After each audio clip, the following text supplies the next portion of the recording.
Thank goodness Tim Walz never became vice president. But unfortunately, no one gave him the memo after the election about how bad it was. So he's now trying to lay the groundwork to run for president in 2028. Here's the fundamental problem, though, and I want to say this in the nicest possible way. Tim Walz is not just weird, he's dumb and getting dumber. I mean, he's trying to say that he wants to kick your butt, and watch his clip on Gavin Newsom's podcast. How do you fight it? This I notion think of I could kick most of their ass. I do think that if they want to do it. I know I can outrun them. Now, I hate to make a big deal out of his pathetic attempt at violence, but he's a wimp. He couldn't kick anybody's butt. I mean, anybody. On second thought, maybe he could kick Gavin Newsom. I mean, because Gavin probably wouldn't fight back. You know, he'd just protect his hair or something. But both of these guys are pathetic, not just Tim Walz. I mean, Gavin, and he's supposed to be a front runner too. They are supposed to be the front runners, the leaders of the Democratic Party as they recover from that butt kicking just a few months ago. But the only thing that either one of these could win is probably a contest for the phoniest and inauthentic loser of the year. It's not just that, though. He wanted to be in charge. Think about this. He wanted to be vice president of America, lead the country, basically. And now he wants to potentially lead it again as president. But he makes this funny joke, or attempt to be funny, I guess, about how he added this app on his phone to watch Tesla's stock fail. Take a look. Thing on my phone, I don't know, some of you know this on the iPhone. They've got that little stock app. I added Tesla to it to give me a little boost during the day. 225 and dropping. So,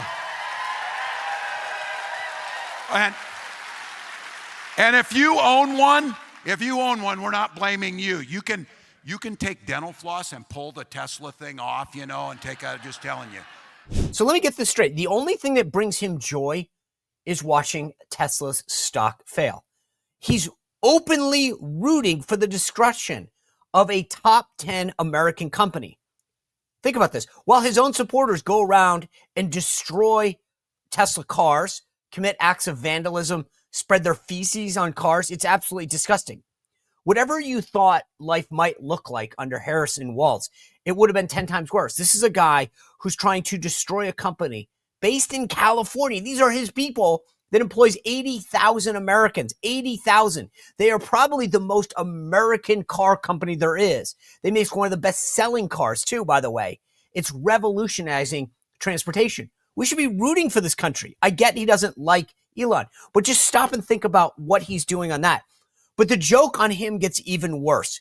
Part of the retirement fund of the state of Minnesota, the state he currently governs, is invested in Tesla stock. Think about that. So it's not just the people in California. It's his own constituents in Minnesota. They own 2,011,000 shares of Tesla in these retirement funds, okay? But here's where it gets even worse. Do you remember what Tim Walz did for a living?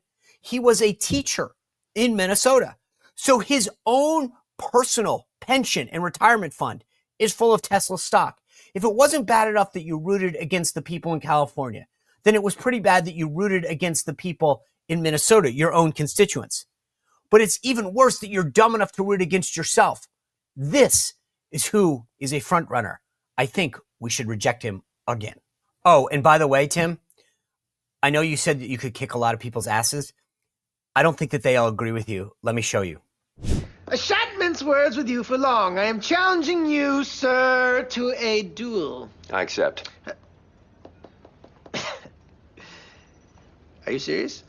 No, I accept your challenge. Well, if you enjoyed this content, make sure to like this video, subscribe, and click the notification bell to get more.